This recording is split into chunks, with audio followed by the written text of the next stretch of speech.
The speed of change these days can be overwhelming. So why do we keep working the same old way? Smartsheet transforms regular work into dynamic work with a single flexible platform that empowers people to create and manage the workflows they need and collaborate real-time information so everyone gets off the sidelines.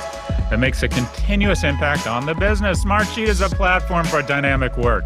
Experience how it comes together at smartsheet.com/enterprise.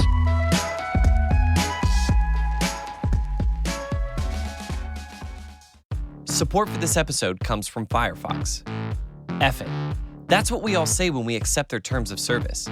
It's also what they've done to the internet, replacing the magic we all hope to find with whatever the trackers, ad dollars, and algorithms want us to see. F that. Firefox is the only web browser backed by a nonprofit with a mission to unfuck the internet. So the web you find is more like the place you've always loved. Download Firefox and learn more at firefox.com/pivot.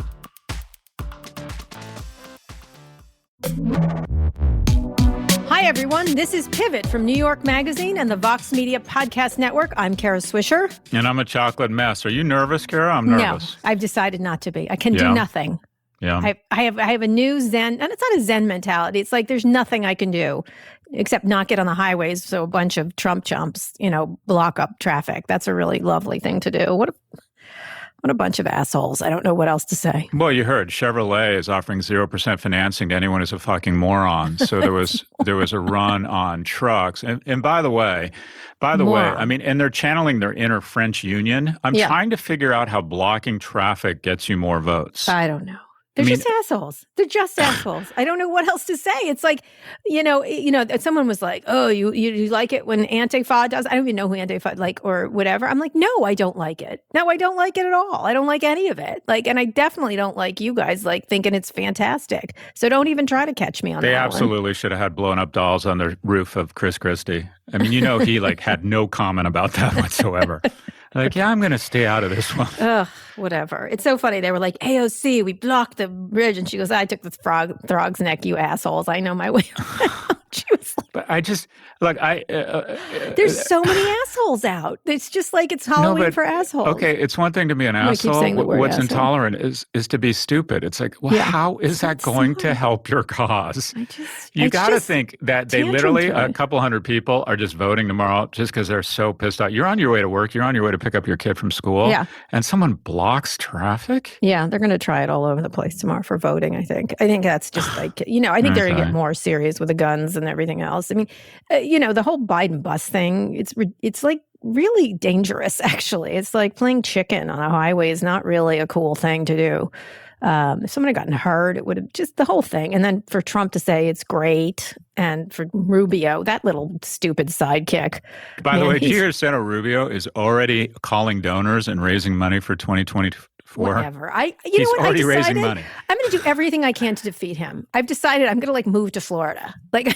Come on down. He's just the worst. He's the worst because he's like an Igor and he's like a loser and loser. Republicans, you can do better than that if you want to have a bully. Don't hire the bullies. No, he's not a problem. But if you reverse engineer a lot of our biggest problems, think about immigration reform. Yeah. He was on this task force. They brought him in, young senator. He's very compelling. He's very charismatic. Sure. And he literally said, I got message that the far right didn't like the immigration reform. And so he totally cut and run, totally killed the thing. If we'd had immigration reform 4 or 5 years ago when that bipartisan task force was assembled, the world could have been, in America, a much better place. He's literally been posing for the cameras in Iowa for 8 years. He's a witless, spineless imbecile. I'm sorry at this point. They can do better. I literally like Nikki Haley better, which is really hard for me to say out loud. Yeah, I like Governor Haley. At least she's whatever. Whatever. She's a strong woman. It's a really interesting situation for all of them. We'll see what happens, but we can't do anything about it. So let's talk one of the things. I love a movie reference. What you said reminded me, Viggo Mortensen, a deeply underappreciated actor. Agreed. Eastern Promises, a fantastic film. Agreed. Obviously the Hobbit trilogy, but there's a movie, he played a movie. The Marine movie with Demi Moore. The Marine movie with Demi Moore? Yeah, okay, but go ahead, I'll find it. Oh, you mean the SEAL movie where she's a SEAL? Yeah. Mm-hmm. Mm-hmm. Yeah, he was also in The Hunt for Red October, but he's been in a bunch of History of Violence is a fantastic movie. Anyway, he's in a movie, I forget the name of it, where he plays an addict with Sandra Bullock, and they're both in rehab. And he has a statement. He plays a pitcher, a reformed pitcher, and he says, "Once the ball's out of your hands, it's between God, the weather, and the batter." And what you said makes sense. The ball's out of our hands, right? Yep. Anyways, that's right. So I don't. It was called G.I. Jane, and he played Master Chief, if you remember. Master Chief. He was a Ridley Scott film. I love that movie. I hate to say, I love that movie. Really? I don't know why. It's so bad. Wait, a woman dressed up as a Navy SEAL. I'm trying to think why you like that movie. She just was. I love when Demi Moore goes for it. I don't know why she didn't have a bigger career, because she's just shameless in so many good ways. Yeah. So that's why I like her. Deeply a misunderstood artist. Yeah, right. Not an artist. But Viggo Mortensen, I agree. He's been in amazing movies. He's underappreciated. The tech companies, speaking of strong people, have done really well and reported earnings last week. No surprises. They surged. Their stocks are off, though, today, even though there's been a bit of a rally. There was a downturn in Wall Street, and now, but the techs aren't jumping as much as the other companies, like retailers and such. Why is that, Amazon, Scott? Amazon, think about this. In the post-pandemic 200% rise in profits. Whoa. Yeah, the profits up threefold. It's really almost scary that Amazon, if you look at their business, whether it's cloud computing, whether it's a streaming video platform, delivering stuff to your home, it's as if this company was invented for a pandemic, and then a lockdown, stimulus, essential retailers. And Amazon's done a great job. I think that one of the biggest, we don't like to acknowledge the threats that didn't result in a panic, but I believe that we would have panic if Amazon and Walmart's supply chain had been interrupted. I think that's when people would have grabbed their Glock and gone to Publix. Yeah. And I think they both did a great job, to their credit. But it's clear these companies, if when there's an opportunistic infection that takes out a lot of business and unemployment doubles, and these companies massively accelerate, it's like, heads they win, tails they win. This is kind of blown by all reasonable standards of antitrust. Case? Is there a bear case for them, that there's no stimulus, there's no what? What's that this election is confused? That's assuming the bear case for everybody. I think Facebook, the bear case around Facebook is that the executives there do a perp walk. I think Facebook is so beyond the pale of damage to the Commonwealth that they might actually have poked the bear so many times that I think they're on thin ice. All right. Apple is running out of people to sell a smartphone into. They've got to come up, they'll move to the rundle. But Amazon, it's just hard to imagine that Amazon doesn't run through the tape and not only win the 100-meter, but wins the 500-meter, that wins the marathon. It's just hard to see them slowing down. And then Google, I think, is subject to some antitrust. But if you look at Azure, up 48% year on year. Yeah. The company I was following, and so just some disclosures, I'm a shareholder in Apple and Amazon. I used to be in Facebook, and the people correctly highlighted I was being a total hypocrite. Shameful. And so I sold my Facebook stock. But anyways, I'm also a shareholder in Twitter, because I think Twitter has been grossly, not mismanaged, but undermanaged. And I don't know if you listened to that. You probably didn't do this, but listen to the earnings call.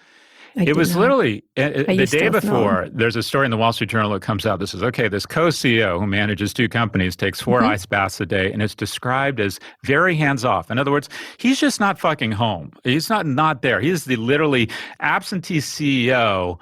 Doesn't even begin to describe this. Go ahead. All right. Okay. And then in the earnings call, he spoke for about 20 seconds and then handed it off to the CFO. It was like, I don't know what's going on here. And then, did you see what happened to Twitter stock? What? Twitter stock is off 25% in the last 2 trading days. And all that, CNN and CNBC are all saying that it was low user growth. Twitter's numbers were good. You know what they did? They said, it's very difficult for a company to accelerate when it doesn't have a CEO. I think this was a referendum. I think the absolute shellacking in the marketplace that it's gotten is a total. I think all the investors listening to the analyst call go, oh shit, no one's home. Yeah. Anyway. There's going to have to be a lot of home going forward for sure for these companies. All right, we're going to go into our big story, which, Scott, is the election. Okay, we can't escape it. Okay. Everyone has election on the brain. Not Kara. Kara's put down her phone and is not looking at Nate Silver or et cetera, et cetera. So as we go to the polls, let's talk about how platforms are prepping for whatever lies ahead. You talk about a perp wop of Facebook. First up, Twitter will put messages at the top of users' feeds that are preemptively debunk false information about voting by mail and election results. By the way, Jonathan Swan at Axios is reporting that Trump plans to declare victory before the polls close on Tuesday if he looks to be ahead. Trump said he didn't say that. It's very confusing. As usual, Trump is muddying the waters. This is his favorite thing to do. Wikipedia is also prepping for misinformation by creating misinformation task force. Dozens of people across the foundation's security, product, legal, and communications team have set up protections for the website, guiding the hundreds of unpaid volunteers who edit its pages. For example, the main page for the 2020 election will be locked and unable to be edited without guidance from the task force, which is interesting. Meanwhile, PayPal has ended its account with Epic, the domain registrar for far-right websites such as 8chan, and a domain to the Proud Boys website. Everybody's trying everything. Mark Zuckerberg is worried about civil unrest. Thank you, Mark, since you caused some of it. A lot of these people who did the traffic thing were organizing on Facebook, of course. So what do you think? What do you think? Well, I'm going to turn the question back to you after a quick comment. Which never happened? But personally, I think the civil unrest is not coming. Okay. I think that the election interference is not coming because I think it's going to be that decisive tomorrow. And again, that's my bias coming out. But the only thing I would speculate about is that, for example, that sad little penis gang from Murder, She Wrote that surrounded the that surrounded the Biden truck or the Biden bus. Yeah, little. What do you know? True. It was organized on Facebook, and I bet we're going to find out slowly but surely that when bad actors, i.e. Russia, saw that going on, I mean, we provide the spark. Yeah. They poured fuel on it. Yes, they did. We're going to find there were instances all through this election where Americans gave into their worst instincts and provided really negative, divisive, polarizing, terrible content for the sanctity of our elections. And there were bad actors who Facebook's not interested in rooting out because it results in a decline in shareholder value, came in and poured fuel on it. And that's going to be one example. Agreed. This is just, they just have to, you don't even have to try. And I think some of them could be, remember last time the Russians started groups to get people angry. But what was interesting, it's not just Facebook though, let's be honest. I just got a text from one of my sons. It said, I just got Trump ad that was ad on YouTube. He uses YouTube a lot. That was a Latino themed song to get them to vote for me and clips of his dancing. Why are they targeting me? I get Biden ads too, but the contrast is incredible. Biden ads are just so much more respectable. And then Amanda wrote back, every dollar the Trump campaign spends getting their ad in front of a lefty 15-year-old in D.C. is a dollar well spent, in my humble opinion. A lefty 15-year-old. They're grooming him for the future. He's not lefty at all, actually. He questions everything. There's nothing that this kid doesn't question. But one of the things that is interesting about that is like he's been focused on these ads and he finds them he finds the Trump ads reprehensible and they let him get away with it. And it was just a story in the Post today talking about that, is like how much they get away with on YouTube or Facebook or wherever. So I think, the postmortem should be fascinating, although we might not be able to trace their postmortem. Yeah, but so the question I did want to turn back to you is, so these people stopped reaching out to me about 2 years ago, and there's pretty much a blanket order across all of them not to speak to me, but they do speak to you. What is your sense of their efforts around election misinformation? Do you think, A, it's effective? Do you think it's genuine? What do you think is going on at these companies? I've done a lot of interviews lately about this. I think the problem is the disinformation is coming from explicit. It's not Russia. It's Trump, right? So it's the Trump people or the Trump minions and everything else. And so it's explicit disinformation that you can see in plain sight. So same thing with the racism, same thing with all of this stuff, the violence, the casual violence. It's all everything implicit has been made explicit. So now we see it like, oh, look, here they are just calling for, beat this person up, or I'm going to fire this guy or lock him up. Like it's not. So I think that's one of the issues is so they have to just take him off. That's the only choice. And so what they're doing is selectively disciplining, which of course doesn't work. Right. And so I think there's frustration with the fact that there's nothing they can do about it, really. This is what they've been found out. And two, a lack of realization about the fact that the reason these people act in this way is because they've never been disciplined, right? And so it's too late. It's literally like you fed a group of kids sugar for their whole lives, and you're surprised they have ADHD or whatever. They're like obese or whatever, on and on and on. And I think at this point, if I were the Trump people, why not break the laws? There's no enforcement. Why not? Why not? Like, and so I think they feel powerless, and at the same time, they cause the whole thing, I guess. You know what I mean? So you get a lot of, well, we're trying our best. We're trying our best. And you're like, you know what? Just stop, because it doesn't work. It doesn't help. It doesn't stop things. And you do around the edges by getting rid of QAnon and this and that. But the next day, it morphs into something else. And it's the platform that's the problem. Well, Steve Bannon, it sent chills down my spine, because you can see it. He's a smart one. Steve Bannon's very smart, but he said, the strategy which the Trump campaign is now adopting again is you get closer to the election, you flood the zone with misinformation. Flood it. Mm-hmm. And confuse and discourage people. And I'm just going to be it's going to be very interesting. I think they're in a state of panic. I think Facebook and Twitter are like, oh no. And again, the analogy is our parents are home and the dog is pregnant and the garage is on fire. We are in deep shit, because let's be honest, there's no way to wallpaper over, we just have run out of excuses, and the election is so important, and we're going to find, I just think they know we're going to find out a lot of bad shit went on. It's just a lot of bad shit. Yep. And I wonder how genuine they are and the level of resources they are actually allocating to trying to suppress this. It's going to be fascinating. It'll be very interesting. It depends on who wins. If Trump wins, they're okay. They're not going to look. Why would you look at it? I mean, you have two ways. If Trump wins, which seems unlikely, but if it happens, they're sort of off the hook. And then who knows? Then they just have to do it themselves. And they may not be able to, because this is working for that group. If Biden wins, does he have the energy? He's got a million other things to do. Trump isn't going away. That's the other thing, is what do you do with a post-election Trump who's lost? And that's what's interesting. Will he fade away? And he could, because people instantly get tired of this bullshit, I think, on one hand. I think that's right. Or is he going to be, at some point, everyone's going to go, stop talking. Stop. If he's not president, then he doesn't really matter. And especially if he's locked up into legal battles, which I think is going to happen for him. So what do you do with post-Trump? You know what I mean? That's what I think will be interesting, is how are they going to deal with them? I think they'll be much quicker to not worry about right-wing bias, which is bullshit, and it's a ridiculous worry on their part. I think they'll be more willing to You know cut what him happens off. to him? The analogy is Meghan and Harry. If Meghan and Harry were awful people, that's the analogy here. And that is, once Meghan and Harry left Buckingham Palace, no one gives a shit about them. No one gives a shit. Right. And I genuinely believe that once this guy is out of I think his core base, they're not drawn to him because of ideology. They're drawn to him because they thought he was a winner. And America needs to win again. And America needs to be politically incorrect. And we're sick of these Democrats and Republicans lying to us. And we want change. The moment he's out of office, first off, every Republican senator whose testicles have not descended, which is about 52 of the 53, are going to totally abandon him. I think even Fox is going to say, do we really?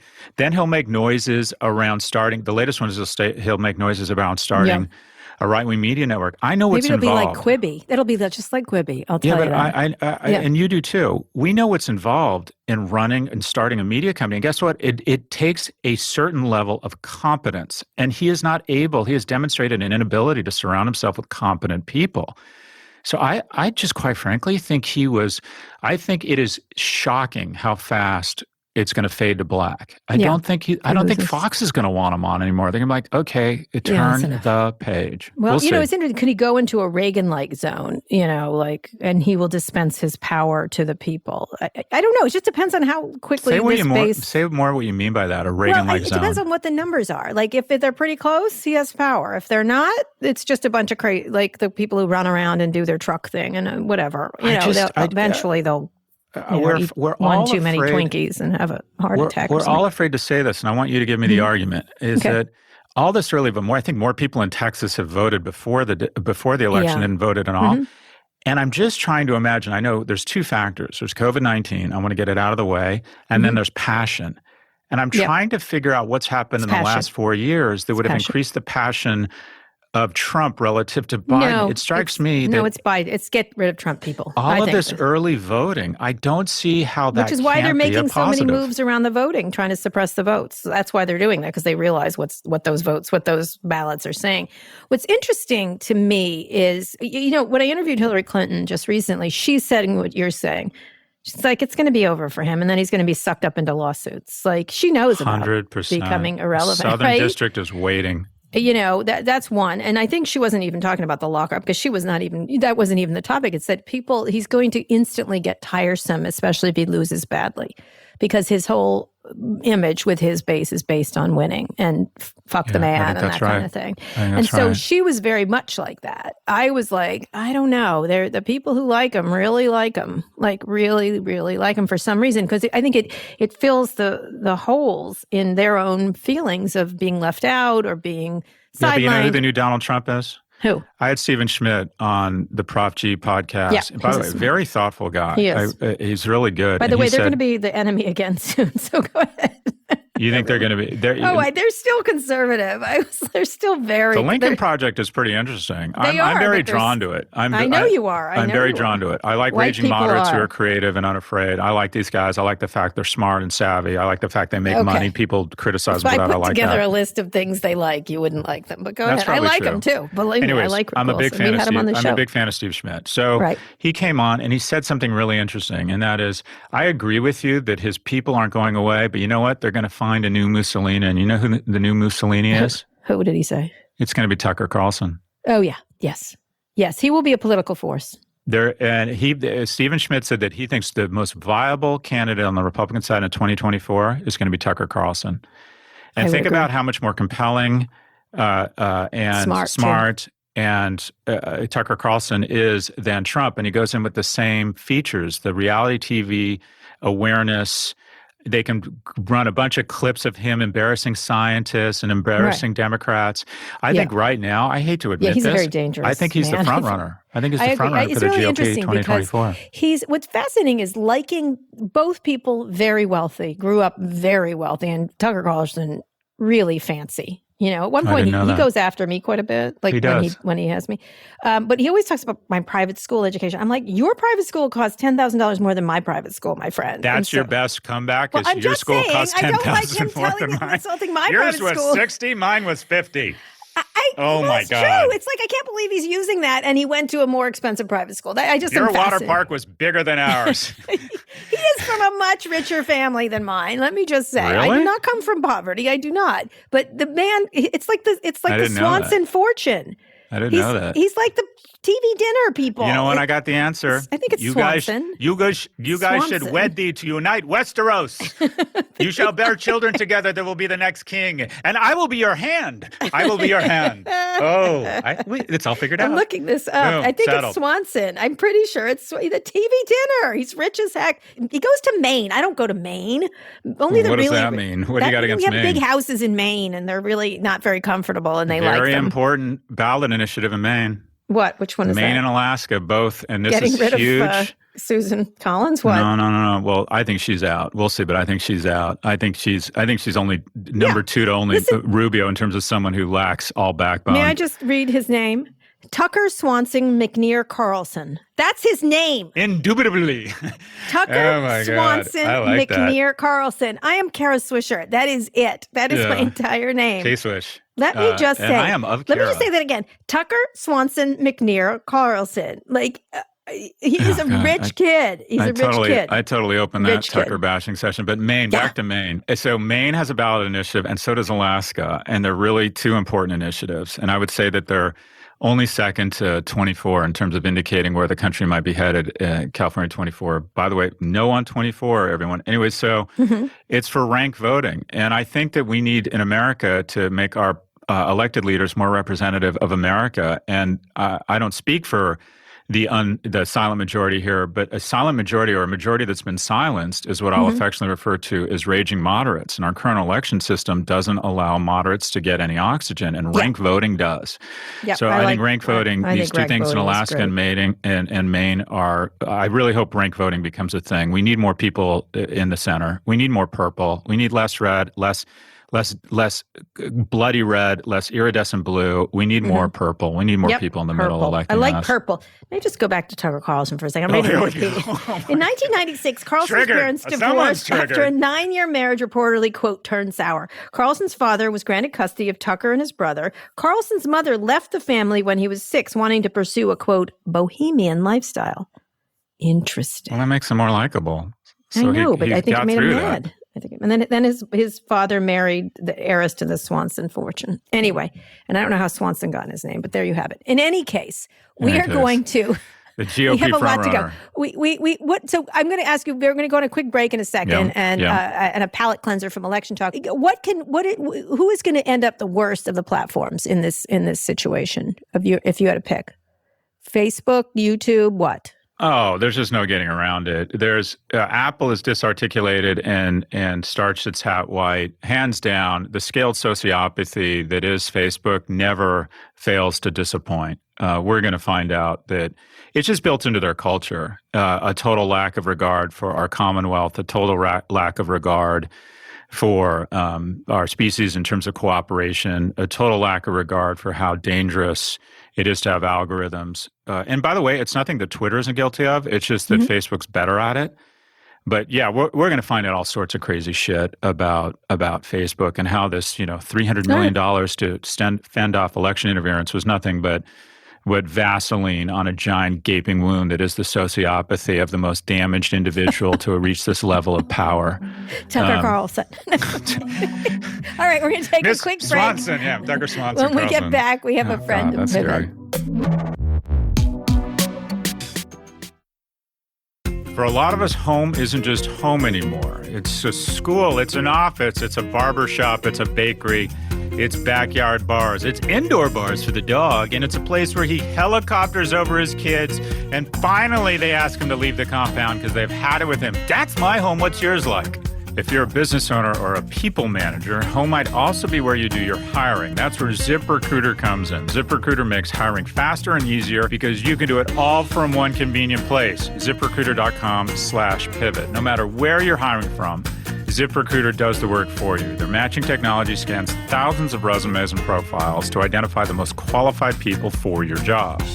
If you're really interested in a candidate, you can even invite them to apply for your job. With one click, ZipRecruiter sends them an email for you, and you stand out from the competition. It's no wonder that 4 out of 5 employers who post on ZipRecruiter get a quality candidate within the first day. Just one day! And right now, you can try ZipRecruiter for free at ZipRecruiter.com/pivot. That's ZipRecruiter.com/PIVOT. All you need is Wi-Fi to try it for free. Just go to ZipRecruiter.com/pivot. ZipRecruiter, the smartest way to hire.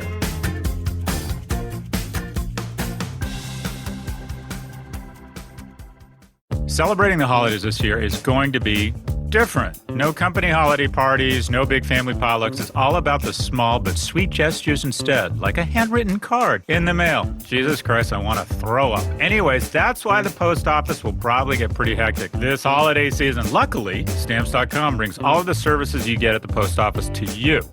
You can print postage for any size letter or package to send anywhere in the world. Then you can schedule a pickup or drop off to get your items out the door. You heard that right. You don't have to go to the post office this season. No more worrying about business hours or long lines or grumpy neighbors in those long lines. And Stamps.com can help small businesses save time and money with discounts you can't get at the post office. So whether you're sending a card to a long-distance friend or screen-printed T-shirts to a customer on the other side of the country, don't spend a minute of your holiday season at the post office this year. Sign up for Stamps.com instead. There's no risk. With our promo code PIVOT, you get a special offer that includes a 4-week trial plus free postage and a digital scale. No long-term commitments or contracts.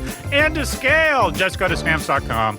Click on the microphone at the top of the homepage and type in PIVOT. That's Stamps.com. Enter PIVOT. Stamps.com. Never go to the post office again.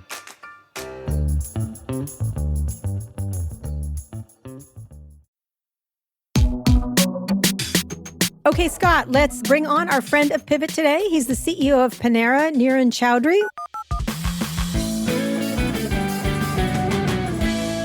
Welcome to the show. Thank you. Great to be here. Well, Scott's going to start it off because it was his choice to have you here, and I'm very excited. So, Niran, full disclosure, when I heard about the Rundle program that Panera was offering, the coffee program, I reached out to Niran and asked if I could invest. So I want to disclose that, and I haven't made that investment yet. But if he wises up, he's going to take my money. But I am so impressed with this company because I look at the best performing stock of the last 10 years. It's not Amazon, it's Domino's. I think the fast casual, the QSR, the innovation there, it's an enormous category, and I think innovation there is really exciting. Can you talk to us a little bit about your approach around what I'll call recurring revenue bundles and how you see the world of fast casual changing? Certainly, Scott. So firstly, I'm really flattered that you'd want to invest in Panera. And we are absolutely open to you investing as much as you like. Thanks for saying that. Well, Panera has always been an innovator and a leader in fast casual. And as you know, we were number one in food transparency, number one in digital e-commerce, etc. And we continue to carry that torch forward in everything that we do. This healthy sense of dissatisfaction around the status quo, constantly pushing ahead and looking for ideas to improve our business model. And I think you referred to the recurring revenue model. I think that's certainly the first of its kind in the industry. We're very excited. We want to be the Netflix of coffee, as if it were. And the idea is very simple, which is, premium coffee doesn't have to be very expensive. And Panera has a great premium coffee, which is an underleveraged asset. And you bring those two things together and you have this unlimited coffee program where for $8.99 a month, you can have unlimited coffee. And I think the strength of this program is manifold. So firstly, I think in terms of just a business model, recurring revenues of the subscription that you get annually. On top of that, you're able to drive frequency up of your customers. We are seeing frequency gains of as much as 5 times basis this program. And then you have attachment on top of that. We're seeing 40% of those increased visits are having food attached to it. So it's like, I'm just going to interrupt you there. It's like Amazon, where when someone goes to Prime, they go from $600 a year to $1,500 a year. I'm curious. So you've signed up almost 1 million people?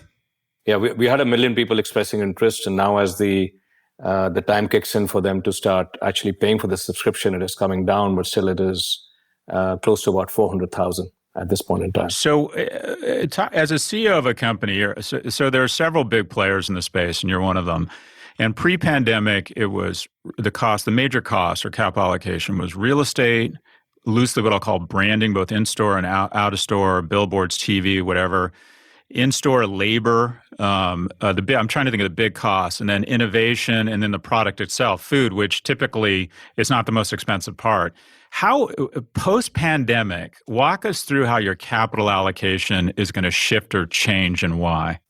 So I think post-pandemic, we're sort of, looking at a completely new, or I would say a stronger and a different business model. And the business model is going to be more orientated towards the off-premise needs of the customer. So more geared towards off-premise convenience, and which is driven primarily through e-commerce access, and we have a very strong foundation of e-commerce. So off-premise convenience access through e-commerce. And I see actually moving forward smaller box formats with smaller amount of % of our business being on-premise, a larger chunk being driven off-premise and primarily unlocked through e-commerce. So how big is that? Your stores are now pretty big. They're like restaurants. Our current Panera is, let's say, about 4,500 square feet. Mm-hmm. 40% of our revenue pre-pandemic would come from on-premise. Go forward, I see that world flipping, and I see that a bigger chunk of revenue will now come increasingly from off-premise. And you're looking at maybe a size going down from 4,500 square feet to about 3,000 square feet. So mm-hmm. Smaller box, smaller capex, even for a similar revenue, better asset turns, and therefore superior returns as we go forward. Is that a trend that you saw pre-pandemic? I think pre-pandemic also we were looking at, how can we make our whole business model more scalable and more profitable? And we were working around these levers of, smaller box and more efficient capital deployment, I think that whole process has just accelerated dramatically. And what percentage of your business is technically what percentage of your business is e-commerce, touches digital? Yeah, so I think e-commerce is currently about 60% of our total sales. So It is up from, say, about 35% pre-pandemic to close to 60%. And I would say this is probably, right up there in food retail and something that we continue to leverage extremely hard. And as you know, Scott, I think on the e-commerce, what we realized is the return on the advertising spend is at least 3 to 4 times more efficient than that of traditional media. Because you can be so much more targeted and so much more impactful. And therefore, we're pushing a lot of our dollars in that direction as we go forward, more and more digital investment, and continue to drive our e-commerce percent. And we talk a lot about income inequality and software being used to arbitrage people. Can you talk a little bit about, and generally, Niren, we've talked about a lot of things. We haven't talked about this. Can you talk about your labor force and how you, quite frankly, develop some of the economic security and move wages back in the right direction? Because typically, fast casual is not known for paying people very well. What is your approach, your viewpoint? Is it worth a reduction in EBITDA and shareholder value? How are you approaching giving people a living wage that work in Paneras? Yeah, sure. So I think that's a great question. I really believe that at the end of the day, it first starts off with continuing to build a very strong brand, a brand that can therefore demand some sort of a premium from our customers. So it starts with the brand promise, which is very strong and differentiated. Then your ability to execute against that brand promise consistently is very important so that you build a loyal franchise. That in turn creates a business model which then is strong enough for you to take care of all your various stakeholders. I think our mindset is that actually it all begins with the people, our employees, our associates, and the culture that we create.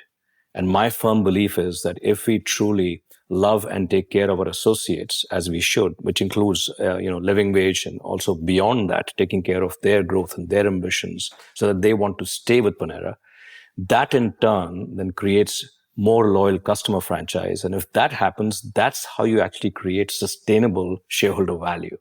So I see those not as conflicting levers. I see them very much aligned in the way in which we can create shareholder value. You referenced the number 60% e-commerce, which immediately makes me believe that all of a sudden a huge component of your CapEx, your management, your approach is supply chain between the store and the house. That all of a sudden you have not only the need for pickup, but the need for delivery. What's your approach to delivery? Or do you think you outsource it to Uber Eats, which is obviously more capital light? Do you make what must be a huge investment in vertical, and that is having your own Panera employees with their own insurance, their own decent compensation, their own cars? What's your approach to the supply chain on the back end? I think delivery is certainly a channel which has tremendous tailwind, as we all know. So our delivery is growing at over 100% right now. So we are I would say probably the leader in fast casual in terms of having the largest fleet of our own drivers. We have 8,000 drivers on our own payroll. Wow. And that's how we came into the pandemic with that number.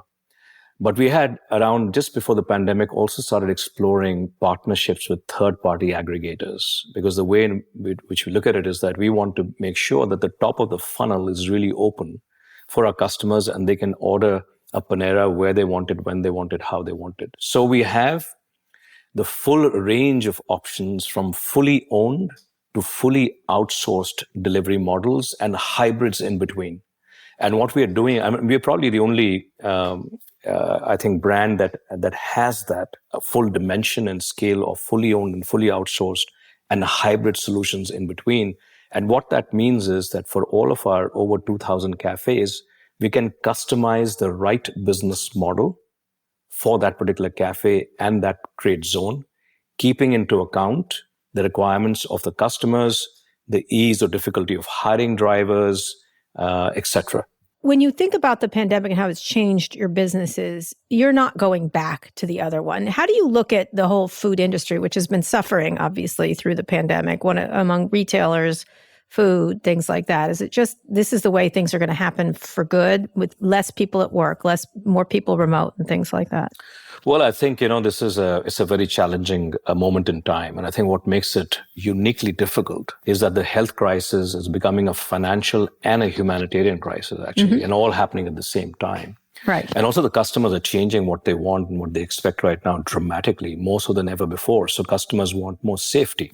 Right. They want more off-premise convenience. They want e-commerce access. They want more compelling value. And they want meaningful food innovation, in our category. And I think those are dramatic changes. And I think for all of the brands, I think it is a time where we have to redefine ourselves and innovate to become, continue to be relevant to the customers as we emerge from the pandemic. But one of your great businesses was office workers, right? You were located in a lot of, so is that gone? Do you feel like that's gone? Because I was talking to a lot of businesses and they're like, we're sticking with 65% of people working remotely from now on. I think it's been, hugely impacted. So to give you a sense... permanently impacted. For the moment, so give you a sense, 10% of our total sales was coming from catering. And that has gone down by at least 60% This less. is to offices, right? To offices, yeah. So, Panera had, we're the nation's largest business caterer. And, you can imagine that we almost half of the business has disappeared because of what's happened. From a business perspective, my last question, this is airing on the day of the election. Is there a difference? You look at a Trump win versus a Biden win in this election. What do you need as a business person, aside from lack of this ridiculous fight, just the noise and everything else that is created by this very difficult and partisan election? Well, I'll tell you, our world and every waking moment is consumed totally on what we should be doing differently at Panera. And how we can serve our customers to the best of our ability, better than anybody else, how we can take care of our associates. There is so much that we need to get right. That's where our focus is. And I think that's what we'll continue to do. All right. Thank you so much. We really appreciate you coming on. Thank you very much. Real pleasure. Okay, Scott, we're going to go on a quick break.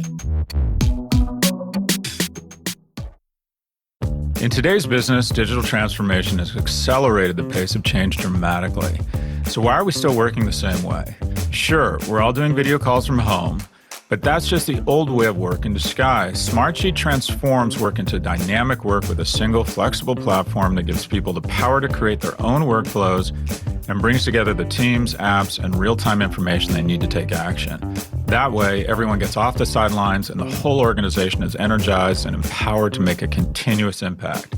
Smartsheet is the platform for dynamic work. See how it all comes together and get started at smartsheet.com/enterprise.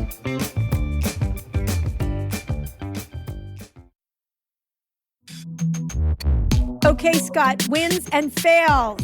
What is your win and fail? Oh my God, this election is over. Look, my 24 hours. Yay. So I'm hoping my fail is proposition-22. I think that Uber has not figured out a way to be profitable, but has figured out a way to, alongside of Lyft and Instacart, raise or allocate or spend $250 million to continue to rob people of their dignity of work, to continue. There was a story about a family whose father was so desperate for work that he loaded up his car with Diet Cokes and his diabetes medication, caught COVID, died, and his family, his heirs, cannot get workers' compensation death benefits, which they would be able to do if Uber was forced to pay payroll taxes as employees. Uber is a company that not only doesn't make money, but it's a company that lacks empathy, but finds $250 million to make sure that workers don't unionize, to make sure that they still don't make money when there's someone in the car. So I'm hoping the $1 million that's gone to the no on Prop 22 somehow fights back and finds purchase amongst California voters who are fighting against $250 million behind the yes on Prop 22. And I have a lot of confidence in California voters. They have a sense for the future. Yeah. So that's my, I don't know if that's my win or my loss. And then again, I want to bring it up. The rank voting in Alaska and Maine, I think is super important.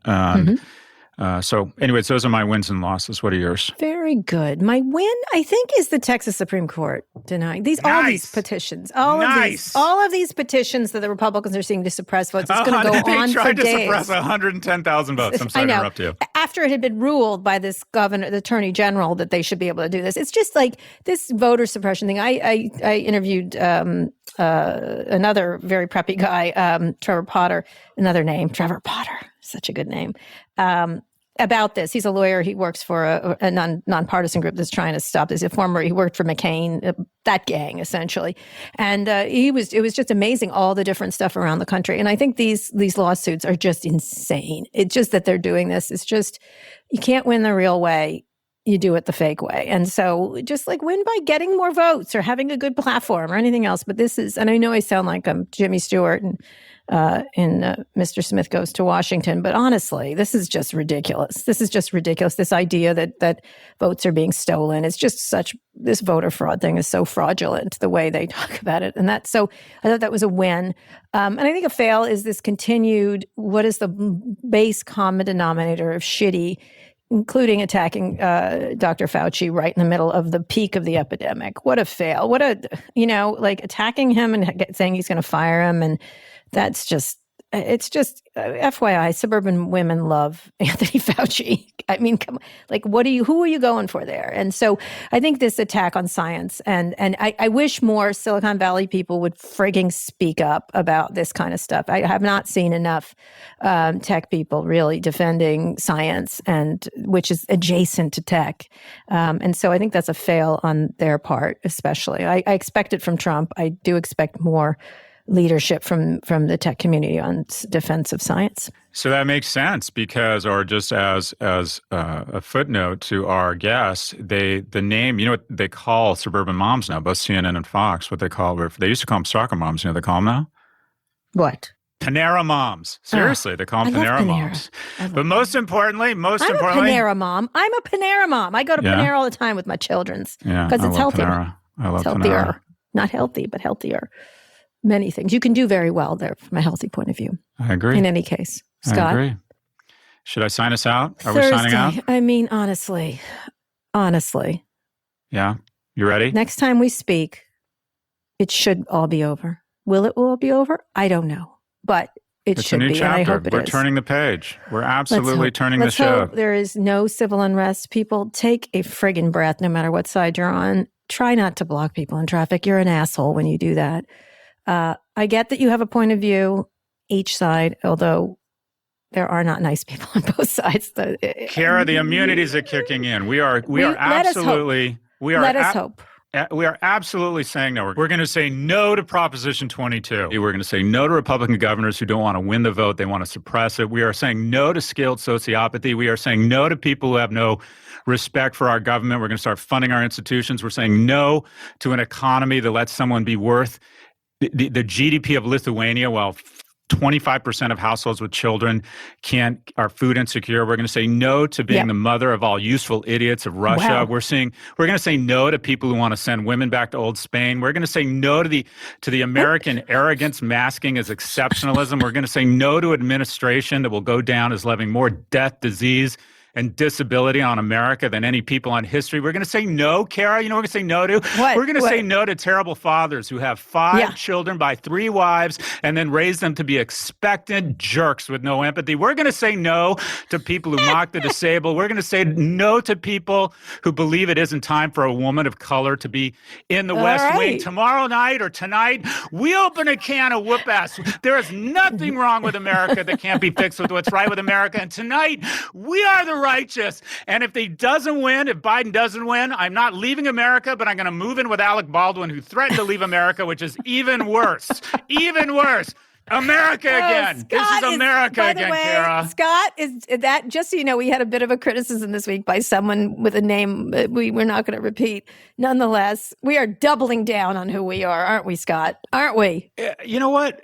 As you get older, you become more like yourself. And guess what? The jungle cat and the dog are really fucking old. This is who we are. That is right. And this is who we're going to be. We're talking about our family, our neurosis, our excellent insights on business and tech. and everything else. And you're just you don't listen if you don't like it, my friends. That's the way it goes, right? That's but we right. love you, the ones that love us. Good luck tonight, America. America, let's do this. Let's do this. Okay, Scott, the world may be different next time we talk. So now, how are you keeping calm as results come in? As always, email us at pivot@voxmedia.com to be featured on the show. Tell us how you feel, how it's going. What do you think? What do you hope for America? How about that? What do you hope for America? Scott, read us out. Today's episode was produced by Rebecca Sananas. Fernando Finite engineered this episode. Erica Anderson is Pivot's executive producer. Thanks also to Hannah Rosen and Drew Burrows. Make sure you subscribe to the show on Apple Podcasts, or if you're an Android user, check us out on Spotify, or frankly, wherever you listen to podcasts. If you liked our show, please recommend it to a friend. Thanks for listening to Pivot from New York Magazine and Vox Media. We'll be back later this week for another breakdown of all things tech in business. America, we got this. This is Sam Dolnick. I'm an assistant managing editor at the New York Times. Our newsroom has been empty since March, but we've been busier than ever before. The pandemic has changed how we work, but it hasn't changed what we do. This is why we became journalists, to bring to light real, verified information when the stakes couldn't be higher. We can't do this work without our subscribers. If you'd like to subscribe, please go to nytimes.com/subscribe. And thanks. Hi, I'm Nilay Patel, co-founder and editor-in-chief of The Verge and host of Decoder, a new podcast from The Verge and the Vox Media Podcast Network about big ideas and other problems. I'll be interviewing executives, policymakers, academics, and some other assorted troublemakers about what it takes to build the businesses of the future. I've spent over a decade covering tech, and I am more convinced than ever that every business is a tech business, with some familiar problems to solve and some big new opportunities to seize. You'll hear from leaders like Mark Cuban on how technology impacts competition. The biggest challenge we have, and I say this all the time, is we have companies that are AI haves and AI have-nots. And founders like Sal Khan of Khan Academy on how the pandemic has accelerated trends. We saw our usage go through the roof as soon as the schools closed. It was about 250 to 300% of normal. We'll talk about how they're navigating an ever-changing landscape, what keeps them up at night, and what it all means for our shared future. We're going to ask some tough questions, we're going to break some news, and we're going to have some fun. So look for Decoder with Nilay Patel in Apple Podcasts or your favorite podcast app.